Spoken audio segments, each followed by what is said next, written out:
All right, let's show you some stretches now. So just working from home, some things that you can do. Garrix, you want to show everybody too?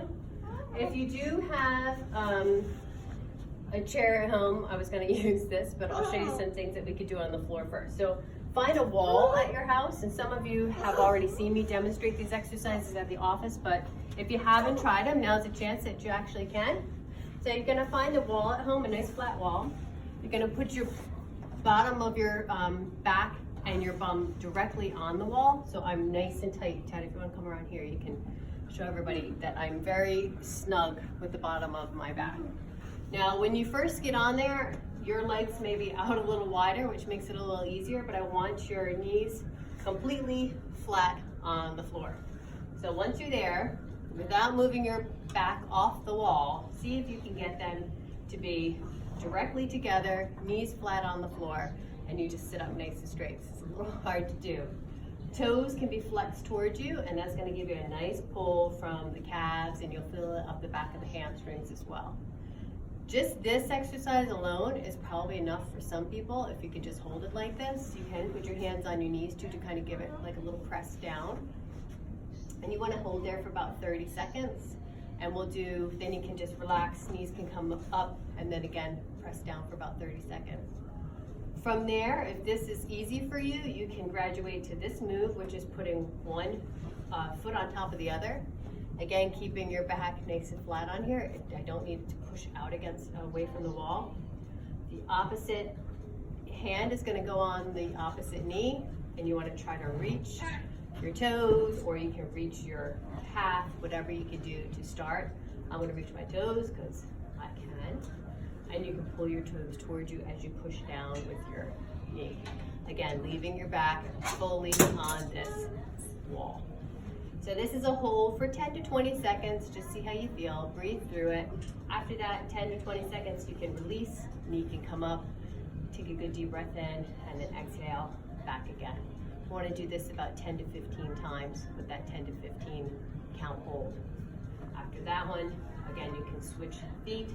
Again, opposite hand on the knee, and go ahead and just pull back there. This feels really good. You also want to try to get your big toe and second toe in line with your knee. So if your foot's crooked, you want to try to bend it so that it's in line with your knee. Push down for 10 to 15 seconds. Again, release. Deep breath in. Exhale. Back again. That's a good one on the floor. Let me show you another one. You can give a nice little straddle. Again, back up against the wall here, and you can just do just a gentle push out here. You can use both legs if you want to push out. You can let your toes drop down toward the ends, toward the backs of the floor. You can rotate them in. My hips already adjusted when I did this. You might feel that. And again, back again, toes down toward the floor, and then bring them in towards you. Same thing, trying to leave your back on the floor. And then another one for your hips. I'll show you this way. You can crisscross your foot. Try to bring your toes in towards your kneecap and get it in as tight as you can towards your leg.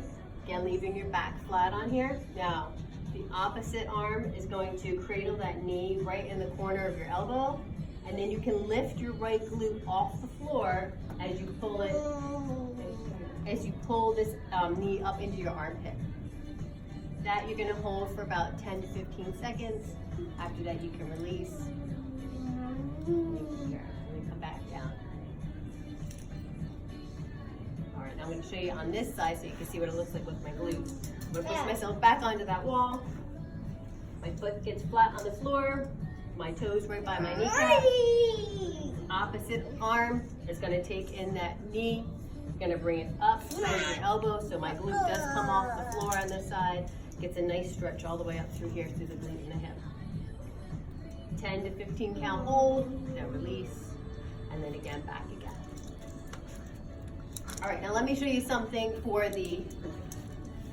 your hamstrings. If you can't get to the floor, and you do have access to a chair or some kind of low bench, something that's at the house.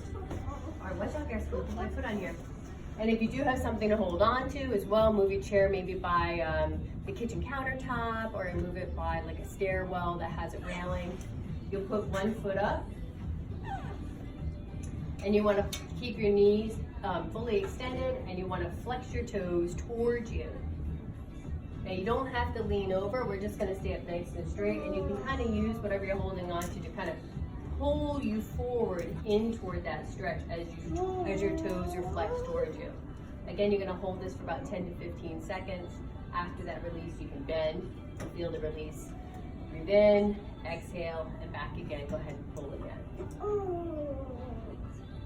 So we can do this about each leg about 10 times each with a 10 to 15 count hold. And that's some stretches for you.